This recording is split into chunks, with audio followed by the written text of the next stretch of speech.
Here's the stream. Some information about this. Here is a voiced and text website for commentary, and people can join. Here's the site. The site itself right here. It can be muted or unmuted as far as the microphone goes. Right now mine's muted. The chat can be typed in. It works on phones. It says type your message here. I'm the only person there right now. It's just the first link right here, searching voice chat, no download. There's no download, no registration right here, like it says free video call without registration. Identical to Facebook Messenger or Discord. Any of these are likely. I've only used this first one, link hello. Just join the link and say hello. In my last live stream, I was thinking about this song yesterday, and I sensed dishonesty. Like it says,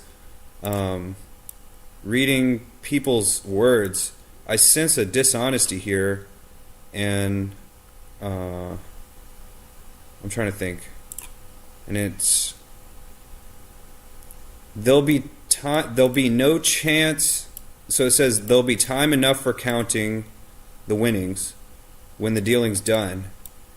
And I change it to, more honestly, there'll be no chance for counting winnings when the winnings are gone. And that's just a more realistic way to say something like that. Or you always count your winnings when you're still in the game, because there's no chance to count the winnings when the winnings are gone. And I think there were still more changes that I had to make to the song to make it more honest.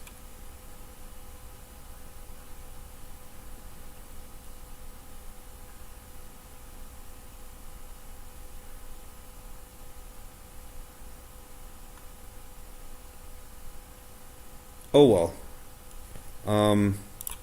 Here's the site itself. Yesterday I had a cool 2 million, and then I'm just checking my winnings right now. Now I'm at 1.2 million. On the last live stream, I forgot to put on the audiobook, but I still have more to say here. Here's the audiobook that I'm playing for the soundtrack, and it's called Basic Economics. Right there. So I've never looked into the book, and it's a 9-hour audiobook. So what else? So I was at 2 point something million last night. The phone's ringing right now. Now I'm at 1.2 million.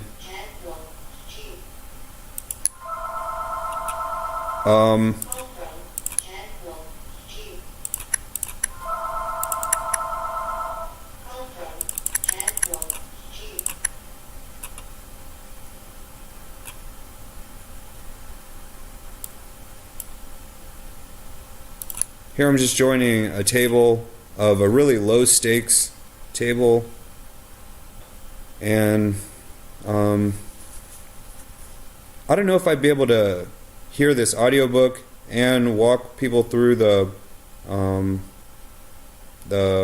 basic maneuvers of the card game here. I'm going to go ahead and put on the audiobook. Blackstone Audio presents Basic Economics, a common sense guide to the economy, by Thomas Sowell.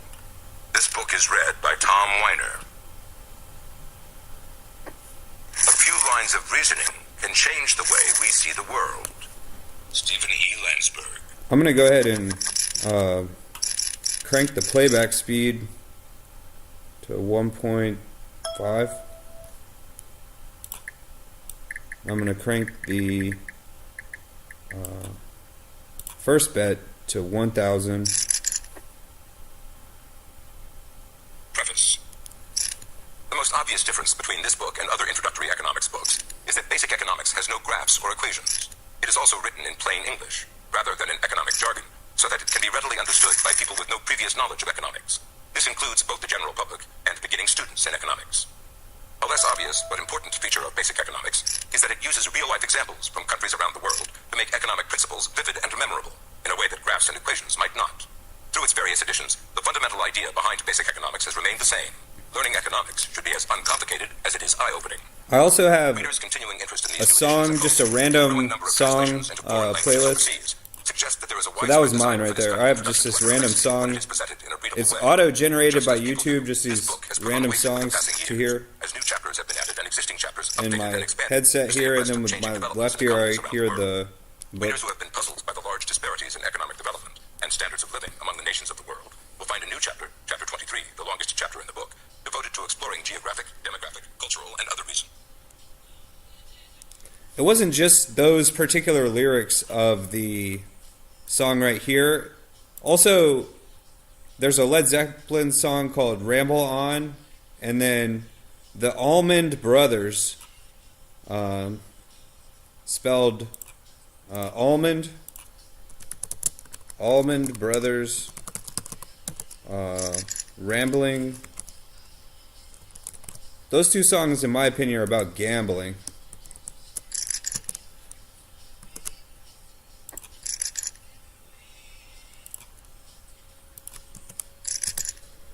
The Allman Brothers, Rambling. Where's the lyrics, though?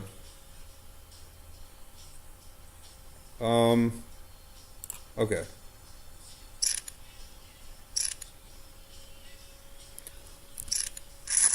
A lot of basic monetary terminology, such as currency, and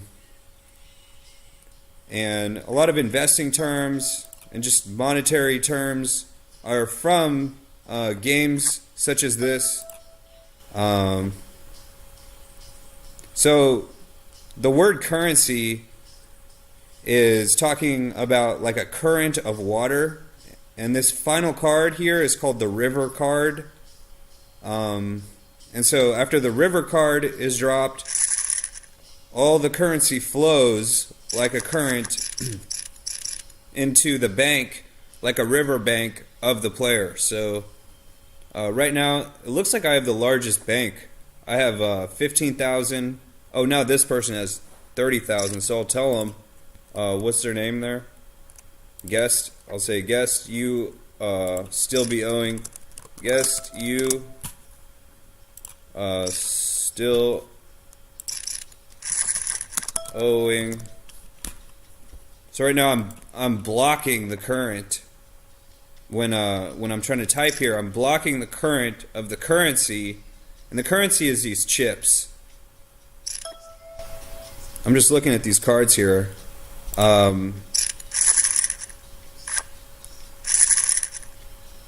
Okay, so I'm back to what I originally invested. You're still owing 80%. That's what I tell guest. And now guest lost his 30,000, and before I could even finish typing that, now he's already down. He lost his whole bank. So now I'll have to tell him, guest, stay until you get yours.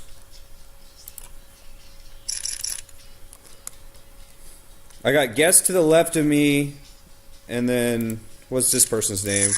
I don't know how to spell that name. That's like a different language.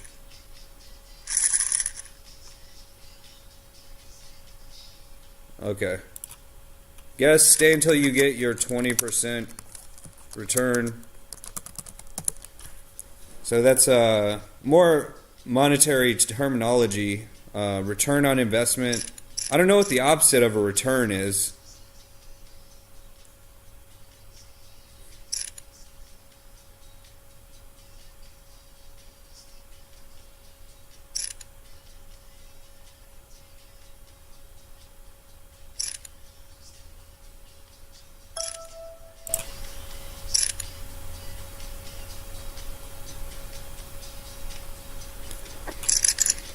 So, like, it takes this person a while. I don't know what that flag is, that's the Israeli flag, that's the German flag right there. I've got a German to the left of me and an Israeli to the right. And that's just a song that was randomly generated from this YouTube playlist that's going right now. And it started with the Box Tops, The Letter. There's just a brief sample snippet of that song.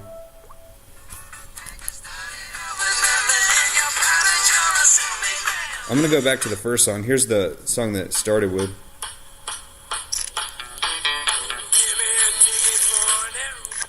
There, got the flush. Okay, so I'm got 200% return on my investment right now. And I'm not just going to leave until I return 80% of my winnings to the that was the rest of the changes that I was going to make to that song. So this song, Almond Brothers Rambling Man, could be changed to Gambling Man. And there's another part of the Gambler Kenny Rogers that I was going to change to Stay Until, like stay is poker terminology, like hold or stay.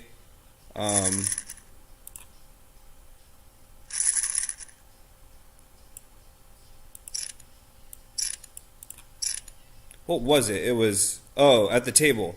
You split your money. Instead of count your money, it's you better, and then the word better, BETTER, is obviously betting terminology. You better split your winnings with those whom you're sitting at the table with. And I think that's the most honest way that song should go. You better, and it's betting terminology, you better split instead of count. So I changed right here where it says count, change that to split. You better split your winnings with those whom you're sitting at the table with. And I would say a good rule of thumb is just 80%. And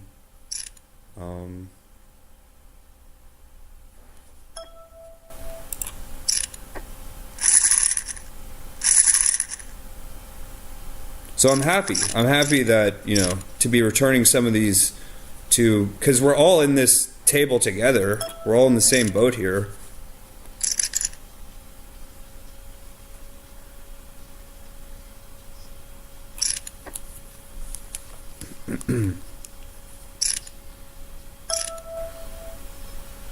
The Rubber Band Man, is that a song?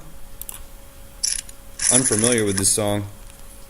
So I'm going to go for a 5 of a row, 5 of a type right here. There's 3 of a type, and I've got 1 right there, so I'll check.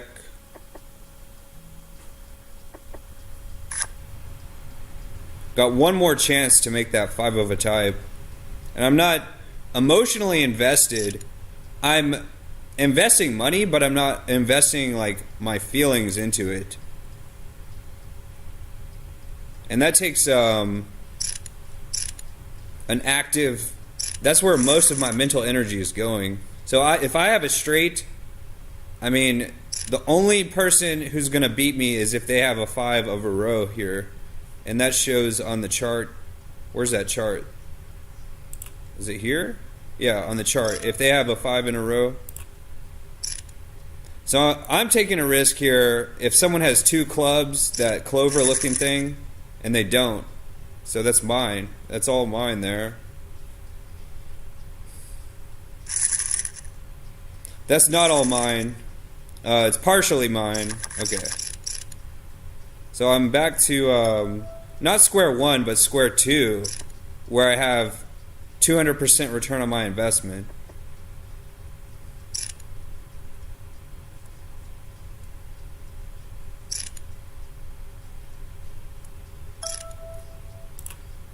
I don't know if I would type what I was just thinking. Like that Steelers Will song, Stuck in the Middle with You. Germans to the left of me, Israelis to the right. I'm not going to type that. I'm going to go ahead and fold here. I'm just trying to think because when I joined this poker thing was winter December 2016, and I don't know if I had seen a music video or something and changed the subject. I have no idea what this song is. A Rubber Band Man song. I'm gonna see what else is on this playlist.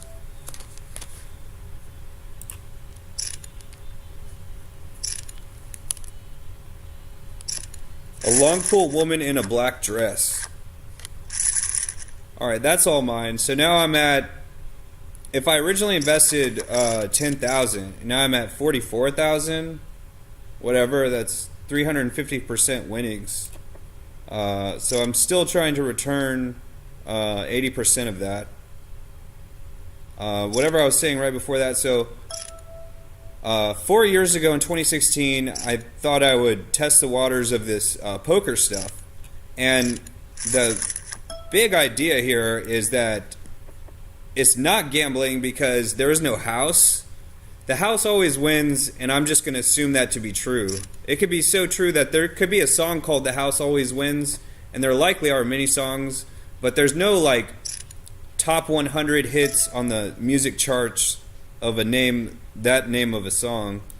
And it's so true that, okay, I just consider that a donation. That would have been mine if I had stayed. Anyways, there is no house. There's only what I call the mob house fund here. So the mob of people is 1, 2, 3, 4, 5, 6, 7. There's a 7-person mob, and we all put our money into the mob house fund, and that's what the house is. And I consider whoever has the largest bank, and that would be me right now, to have the, so I just took that. The biggest bank took the whole mob house fund. I'm the house fund manager. And now here's some more people. I'll tell them welcome new. Welcome, I have to click. Welcome new people to the house fund. I'll say, stay until you get your 20%. Should I bet a 5,000 here? Wait, did he bet? Hang on. Stay until you get 20% return. Okay. I'm throwing in 5 to the mob house fund.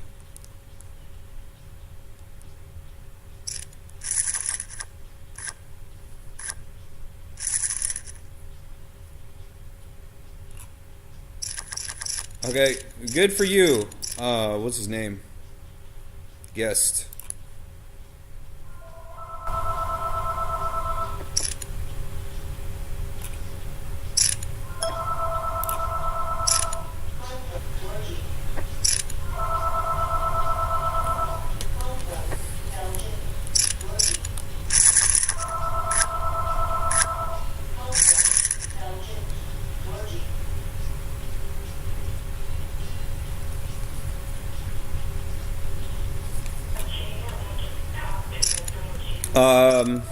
Well, I'm gonna go ahead and I'm sending a text message right now. I don't think there's any way for me to mute the stream. I think actually I can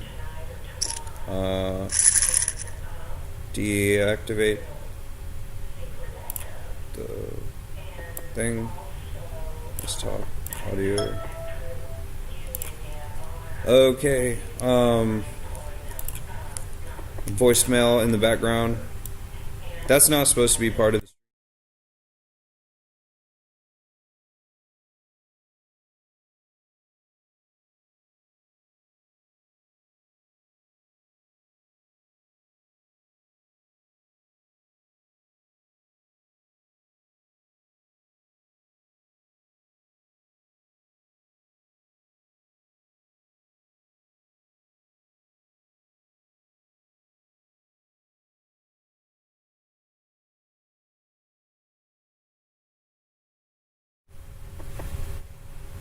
All right.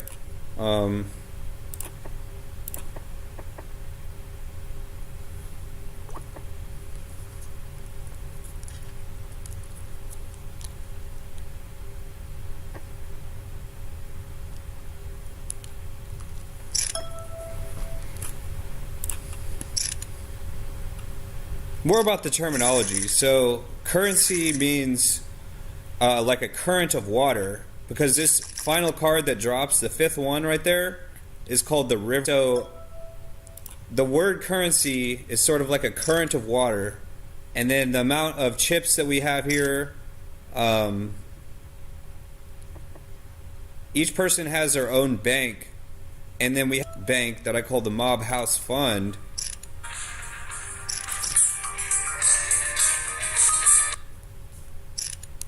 Hello.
Okay, so when when the group has to wait on someone to place a bet, what they're doing is they're blocking the current, and that's sort of an electricity terminology.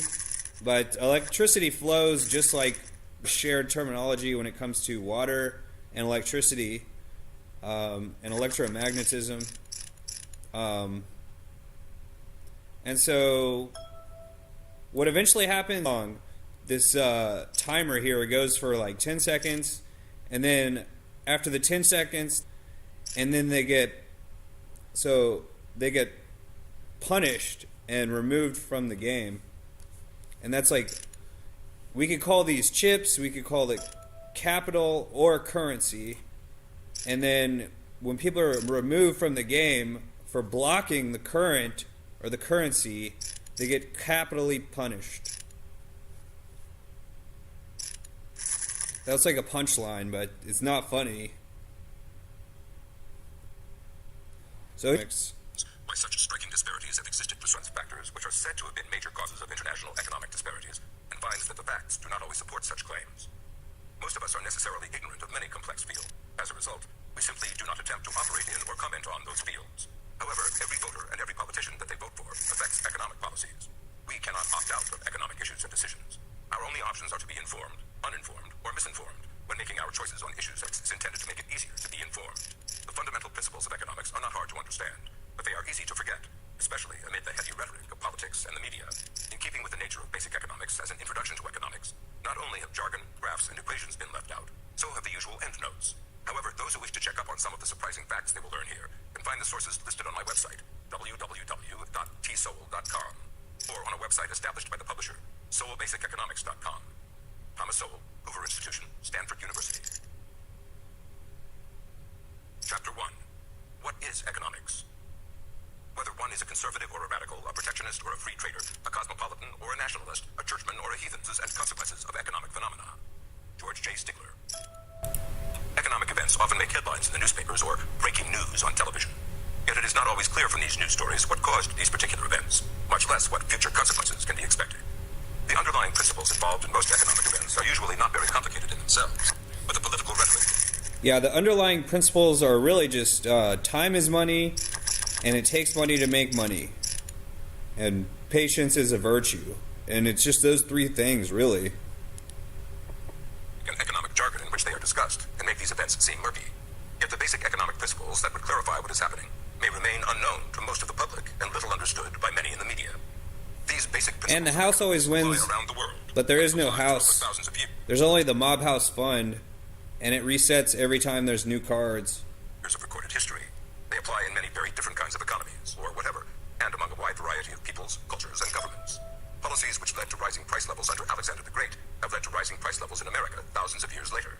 Rent control laws have led to a very similar set of consequences in Cairo, Hong Kong, Stockholm, Melbourne, and New York. So have similar agricultural policies in India and in the European Union countries. We can begin the process of understanding economics by first being clear as to what economics means. Must first know what an economy is. Perhaps most of us think of an economy as a system for the production and distribution of the goods and services we use in everyday life. That is true as far as it goes, but it does not go far enough. The Garden of Eden was a system for the production and distribution of goods and services, but it was available in unlimited abundance. Without scarcity, there is no need to economize, and therefore no economics. A distinguished British economist named Lionel Robbins gave a classic definition of economics. Economics is the study of the use of scarce resources which have alternative uses. Scarcity. What does scarce mean? It means that what everybody wants adds up to more than there is. This may seem like a simple thing, but its implications are often grossly misunderstood, even by highly educated people. The New York Times laid out the economic woes and worries of middle-class Americans, one of the most affluent groups of human beings ever to inhabit this planet. Although this story included a picture of a middle-class American family in their own swimming pool, the main headline read, "The American Middle, Just Getting By." Other headings in the article included, "Wishes Deferred and Plans Unmet," "Goals That Remain Just Out of Sight," "Dogged Saving and Some Luxuries." In short, middle-class Americans' desires exceed what they can comfortably afford, even though what they already have would be considered unbelievable prosperity by people in many other countries around the world, or even by earlier generations of Americans. Yet both they and the reporter regarded them as just getting by, and a Harvard sociologist was quoted as saying, "How budget-constrained these people really are." But it is not something as man-made as a budget which constrains them. Reality constrains them. There has never been enough to satisfy everyone completely. That is the real constraint. That is what scarcity means. The New York Times reported that one of their heads in credit card spending, but then got their finances in order. But if we make a wrong move, Geraldine Fraser said, the pressure we had from the bills will come back, and that is painful. To all of these people, from academia and journalism, as well as the middle-class people themselves, it apparently seems strange somehow that there should be such a thing as scarcity, and that this should imply a need for both productive efforts on their part and personal responsibility in spending the resulting income. Yet nothing has been more pervasive in the history of the human race than scarcity, and all the requirements for economizing that go with scarcity. Regardless of our policies, practices, or institutions, whether they are wise or unwise, noble or ignoble, there is simply not enough to go around to satisfy all our desires to the fullest.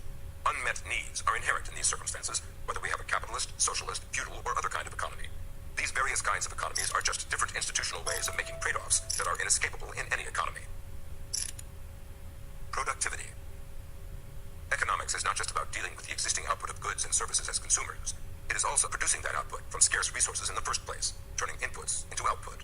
In other words, economics studies the consequences of decisions that are made about the use of land, labor, capital, and other resources that go into producing the volume of output which determines a country's standard of living. Those decisions and their consources themselves. For there are poor countries with rich natural resources, and countries like Japan and Switzerland with relatively few natural resources but high standards of living. The values of natural resources per capita in Uruguay and Venezuela are several times what they are in Japan and Switzerland. But real income per capita in Japan and Switzerland is more than double that of Uruguay and several times that of Venezuela. Not only scarcity, but also alternative uses are at the heart of economics. If each resource had only one use, economics would be much simpler. But water can be used to produce ice or steam by itself, or innumerable mixtures and compounds in combination with other things. Similarly, from petroleum comes not only gasoline and heating oil, but also plastics, asphalt, and Vaseline. Iron ore can be used to produce steel products ranging from paper clips to A lot of people don't know that skyscrapers. petroleum How much of each resource makes should be allocated to each plastics. of its many uses? Every economy has to answer that question, and each one does in one way or another, efficiently or inefficiently. Doing so efficiently is what economics is about. Different kinds of economies are essentially different ways of making decisions about the allocation of scarce resources, and those decisions have repercussions on the life of the whole society. During the days of the Soviet Union, for example, that country's industries used more electricity than American industries used, even though Soviet industries produced a smaller amount of output than American industries produced. Such inefficiencies in turning inputs into outputs translated into a lower standard of living in a country richly endowed with natural resources. perhaps more richly endowed than any other country in the world. Russia is, for example, one of the few industrial nations that produces more oil than it consumes. But an abundance of resources does not automatically create an abundance of goods.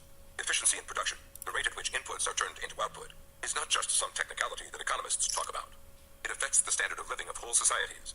When visualizing this process, it helps to think about the real things, the iron ore, petroleum, wood, and other inputs that go into the production process and the furniture, food, and automobiles that come out the other end, rather than think of decisions about money. I'm happy to return some of my winnings to the people that I'm sitting at the table with, but not mean I've got a limit. It's not money, but the volume of good, whether a country is poverty-stricken or prosperous. The role of economics. Among the misconceptions of economics is that it is something that tells you how to make money or run a business or predict the ups and downs of the stock market. But economics is not personal finance or business administration, and predicting the ups and downs of the stock market has yet to be reduced to a dependable formula. When economists analyze prices, wages, profits... I saw a dependable formula to predict stock prices yesterday in an article that said everybody expects today is the anniversary 10/28 anniversary of the 10/28 market crash in 1929, and it's called Black Friday, I think. And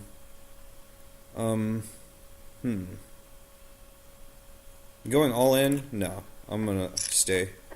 Anyways, the article said everyone is expecting a similar crash to happen today in the stock market, and why is that a good thing? And so I clicked and read through the article, and it showed a chart of people have been asked that for many decades, and it showed a graph that when people expect there to be a market Black Friday crash of 1929, that's when it doesn't happen. It's when people don't expect it to happen. Like in 2008, the expectations were very low that there would be a crash. And so it's a good thing when people expect there to be a crash. So it looked like one of the most reliable ways to predict what was going to happen there. It is from the standpoint of how decisions in various parts of the economy affect the allocation of scarce resources in a way that raises or lowers the material standard of living of the people as a whole. Economics is not simply a topic on which to express opinions or vent emotions. It is a systematic study of cause and effect, showing what happens when you do specific things in specific ways. In economic analysis, the methods used by a Marxist economist like Oskar Lange did not differ in any fundamental way from the methods used by a conservative economist like Milton Friedman. It is these basic economic principles that this book is about. One of the ways of understanding the consequences of economic decisions is to look at them in terms of the incentives they create, rather than simply the goals they pursue. This means that consequences matter more than intentions. Drum roll, please. But also, the longer... Nothing is easier than to have good intentions, but without enough good intentions can lead to counterproductive or even disastrous consequences. Okay, so I have a 10 times return on my investment. That's 1,000% in just a few minutes. Could often have been avoided if those who originated and supported such policies had understood economics. While there are controversies in economics, does not mean that the basic principles of economics are just a matter of opinion. Until I distribute 80%. Was not just Einstein's opinion. As the world discovered a economic reaction until you get your 20%. The depression of the 1930s plunged millions of people into poverty, even in the richest countries, producing malnutrition in countries with surplus food, probably causing more deaths around the world than those at Hiroshima and Nagasaki. Conversely, when India and China, historically two of the poorest nations on earth, began in the late 20th century to make fundamental changes in their economic policies, their economies began growing dramatically. It has been estimated that 20 million people in India rose out of destitution in a decade. In China, the number of people living on $1 a day or less fell from 374 million, one-third of the country's population in 1990, to 128 million by 2004, now just 10% of a growing population. In other words, Chinese were now better off as a result of a change in economic policy. Things like this are what makes the study of economics important, and not just a matter of opinions or emotions. Economics is a tool of cause and effect analysis, a body of tested knowledge and principles derived from that knowledge. Money doesn't even have to be involved to make a decision be economic. When a military medical team arrives on a battlefield where soldiers have a variety of wounds, they are confronted with the classic economic problem which have alternative uses. Almost never are there enough doctors, nurses, or paramedics to go around, nor enough medications. Some of the wounded are near death and have little chance of being saved, while others have a fighting chance if they get immediate care, and still others are only slightly wounded and will probably recover whether they get immediate attention or not. If the medical team does not allocate its time and medications efficiently, some wounded soldiers will die needlessly, while time is being spent attending to others not as urgently in need of care, or still others whose wounds are so devastating that they will probably die in spite of anything that can be done for them. It is an economic problem, though not a dime changes hands. Most of us hate even to think of having to make such choices. Indeed, as we have already seen, some middle-class Americans are distressed at having to make much milder choices and trade-offs. But life does not ask us what we want, it presents us with options. Economics is one of the ways of trying to make the most of those options. Part 1. Prices and Markets. Chapter 2. The Role of Prices. Reconcile the choices of myriad individuals. William Easterly. Since we know that the key task facing any economy is the allocation of scarce resources which have alternative uses, the next question is, how does an economy do that? Different kinds of economies obviously do it differently. Lord of the Manor simply told the people under him what to do and where he wanted resources put. Grow less barley and more wheat, put fertilizer here, more hay there, drain the swamps. It was much the same story in 20th century communist societies, such as the Soviet Union, which organized a far more complex modern economy in much the same way. Grow electric dam to be built on the Volga River, or so many tons of steel to be produced in Siberia, so much wheat to be grown in the Ukraine. By contrast, in a market economy coordinated by prices, there is no one at the top to issue orders to control or coordinate activities throughout the economy.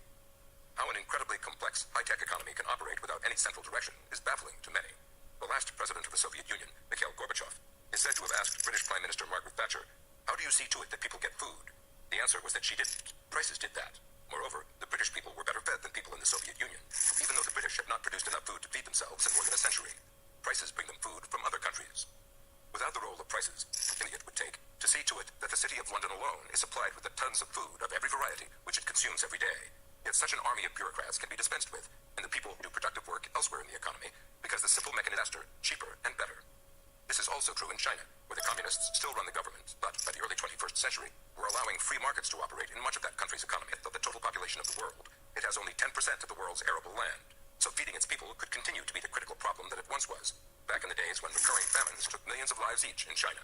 Today, prices attract food to China from other countries. China's food supplement is coming from abroad and Australia. This means prosperity for agricultural traders and processors like Archer Daniels Midland. They're moving into China in all of the ways you'd expect, in a $100 billion national market for processors annually. It means a windfall for farmers in the American bean prices that have risen about 2/3 from what they were a year ago. It means a better diet for the Chinese, who have raised their caloric intake by 1/3 in the past quarter century. Given the attractive power of prices, the American fried chicken company KFC was by the early 21st century making more sales in China than in the United States. China's per capita consumption of dairy products nearly doubled in just 5 years. A study estimated that 1/4 of the adults in China were overweight. Not a good thing in itself, but a heartening development in a country once afflicted with recurring famines. Economic decision-making.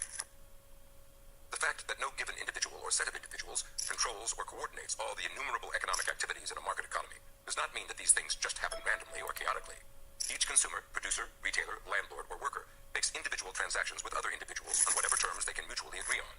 Prices convey those terms, not just to the particular individuals immediately involved, but throughout the whole economic system, and indeed throughout the world.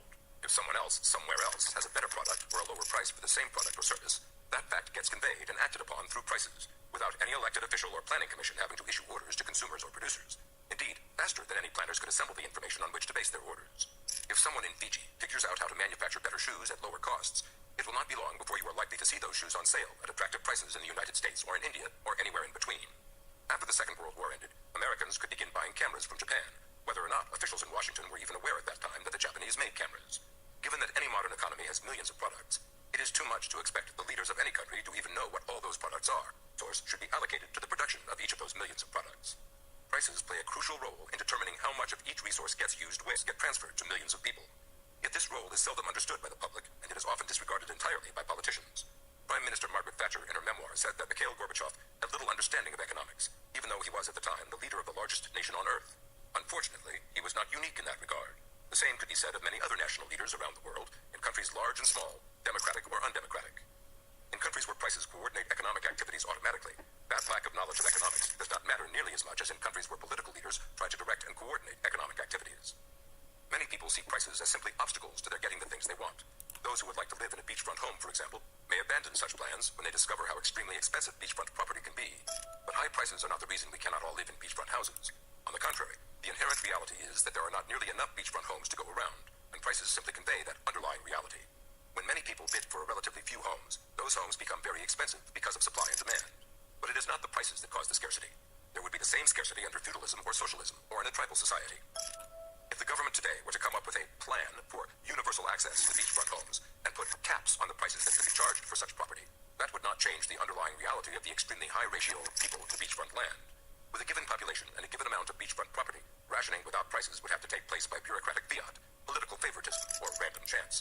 rationing would still have to take place. Even if the government were to decree that beachfront homes were a basic right of all members of society, that would still not change the underlying scarcity in the slightest. Prices are like messengers conveying news, sometimes bad news, in the case of beachfront property desired by far more people than can possibly live at the beach, but often also good news. For example, computers have been getting both cheaper and better at a very rapid rate as a result of technological advances. Yet the vast majority of beneficiaries of those high-tech advances have not the foggiest idea of just what specifically those technological changes are. But prices convey to them the end results, which are all that matter for their own decision-making and their own enhanced productivity and general well-being from using computers. Similarly, if vast new rich iron ore deposits were suddenly discovered somewhere, perhaps no more than 1% of the population would be likely to be aware of it, but everyone would discover that things made of steel were becoming cheaper. People thinking of buying desks, for example, would discover that steel desks had become more of a bargain compared to wooden desks, and some would undoubtedly change their minds as to which kind of desk to purchase because of that. The same would be true when comparing various other products made of steel to competing products made of aluminum, copper, plastic, wood, or other materials. In short, price, indeed consumers around the world, to adjust automatically to a greater abundance of known iron ore deposits, even if 99% of those consumers were wholly unaware of the new discovery. Offering money, their primary role is to provide financial incentives to affect behavior in the use of resources and their resulting products. Prices not only guide consumers, they guide producers as well. Producers cannot possibly know what millions of different consumers want. Example, know, is that when they produce cars with a certain combination of features, they can sell those cars for a price that covers their production costs and leaves them a profit. But when they manufacture cars with a different combination of features, these don't sell as well. In order to get rid of the unsold cars, the sellers must cut the prices to whatever level is necessary to get them off the dealer's lots, even if that means taking a loss. The alternative would be to take a bigger loss by not selling them at all. Although a free market economic system is sometimes called a profit and loss system, and the losses are equally important for the efficiency of the economy, because losses tell producers what to stop doing, what to stop producing, where to stop putting resources, what to stop investing in. Losses force the don't want. Without really knowing why consumers like one set of features rather than another, producers automatically produce more of what earns a profit and less of what is losing money. That amounts to producing what the consumers want and stopping the production of what they don't want. Although the producers are only looking out for themselves and their company's bottom line, nevertheless, from the standpoint of the economy as a whole, the society is using its scarce resources more efficiently because decisions are guided by prices. Prices formed a worldwide web of communication long before there was an internet. Prices connect you with anyone, anywhere in the world, where markets are allowed to operate freely, so that places with the lowest prices for particular goods can sell those goods around the world. As a result, you can end up wearing shirts made in Malaysia, shoes produced in Italy, and slacks made in Canada, while driving a car manufactured in Japan, rolling on tires produced in France. Price-coordinated markets enable Okay, people to so I went from how much they want and how much they are willing to offer for it, 1.2 while other million people to signal now what they are willing to 1.3 supply in million. exchange for what compensation. Prices responding to supply and demand cause natural resources to move from places where they are abundant, like Australia, to places where they are almost non-existent, like Japan. I suppose that's Japanese enough are willing of to a pay video higher for prices than now. Australia. These higher prices will cover shipping costs. Here's and when I still leave joined, larger December profit than selling the same 2016. resources within Australia, Biggest win, where their 6 abundance makes their million. prices lower. It's played Scandinavia would reduce the cost of food and baseball 67,000. nets in America. I'm gonna try Disasters some failure of the wheat crop in blackjack. Argentina would Maybe raise right the incomes of now. farmers in Ukraine, Yeah, I who guess would right now find now. more demand for their wheat in the prices. When more of some item is supplied than demanded, competition among sellers trying to get rid of the excess will force the price down, discouraging future production, with the resources used for that item being set free for use in producing something else that is in greater demand. Conversely, when the demand for a particular item exceeds the existing supply, rising prices due to competition among consumers encourage more production, drawing resources away from other parts of the economy to accomplish that. The significance of free market prices in the allocation of resources can be seen more clearly by looking at situations where prices are not allowed to perform this function. During the era of the government-directed economy of the Soviet Union, for example, prices were not set by supply and demand, but by central planners who sent resources to their various uses by direct The idea command, here is supplemented by prices that the planners raised or lowered as they saw fit. Two Soviet that economists, the Nikolai dealer Smirnov and Vladimir Popov, is not going to be able to described go a situation 10 in which hands their in a government row raised the price it would pay without for all the skins, busting. leading hunters to get and sell more. State purchases increased, and now Without else, busting. industry is unable to use them all, and they often rot in warehouses. And busting before just they can be processed. means Already requested Goskomson I don't twice know. to lower purchasing prices, but the question has not been decided yet. And this is not surprising. Its members are too busy to decide. They have no time. Besides setting prices on these belts, they have to keep track of another 20. However overwhelming it might be for a government agency to try to keep track of 24 so they just million busted prices, right there. a country with more than 100 million people can far more easily keep track of those prices individually, because no given individual or enter relatively few prices that are relevant to their own decision-making. The overall coordination of these innumerable the effect of supply and demand on prices and the effect of prices on the behavior of consumers and producers. Money talks, and people listen. Their reactions are usually faster than central planners could get their reports together. While telling people what to do might seem to be a more rational or orderly way of coordinating an economy, it has turned out repeatedly to be far less effective in practice. The situation as regards pelts Dealer and cars busted and other goods during the days of 2 the Soviet times in a Union's row, central going planning over economy, where 21. a chronic They problem hit was the planning out of 25 and unsold goods in 22. warehouses, the So very the time when there were likelihood ample that shortages of other they're valuable going goods. In a market not economy, the bust prices of surplus goods would fall automatically And the with very supply next and hand demand, right while now the prices of goods in is short supply high, rise so automatically for the same reason. The net result being a shifting of resources from the former to the latter. Again, automatically. The problem was not that and just particular sat planners made out particular mistakes in the Soviet because the Union dealer's or in going to other win planned this one, economies. and I'm probably Whatever the not. mistakes made by central planners, there are mistakes made in all kinds of economic systems, capitalist, socialist, or whatever. The more fundamental problem with central planning has been that the task That taken player on has busted. proven to be too much for human beings in whatever country that task has been taken on. As Soviet economists Shmelov and Popov put it, no matter how much we wish to organize everything rationally, without waste, no matter how passionately we wish to lay all the bricks of the economic structure tightly, with no chinks in the mortar, it is not yet within our power. If I've won 3 hands in a row, now it's even more like, so, if I stand up, I can stand up for a second and let this hand play out and then hopefully sit back down. Only if others are willing to pay them. And that depends not on whatever prices you have chosen, but on how much consumers want what you offer. Oh, but someone else joined in. Charge for the same goods and services. That's just the idea there, so I'm going to leave. And offer it for sale at $80. That customer will still not buy it from you if another producer offers the same thing for $70. Obvious as all this may seem, its implications are not at all obvious to some people. Those who blame high prices on greed, for example. Okay, I guess I'll make a new video soon. I didn't make it very far through this book. A front-page newspaper story in the Arizona Republic began, greed drove Metropolitan Phoenix's home prices. I can't even tell what it says there, like something like 15 minutes through. This implies that lower prices meant less greed, rather than changed circumstances that reduced the seller's ability to charge the same prices as before and still make sales. Oh well. The changed circumstances in this Alright, case that's the end of the video.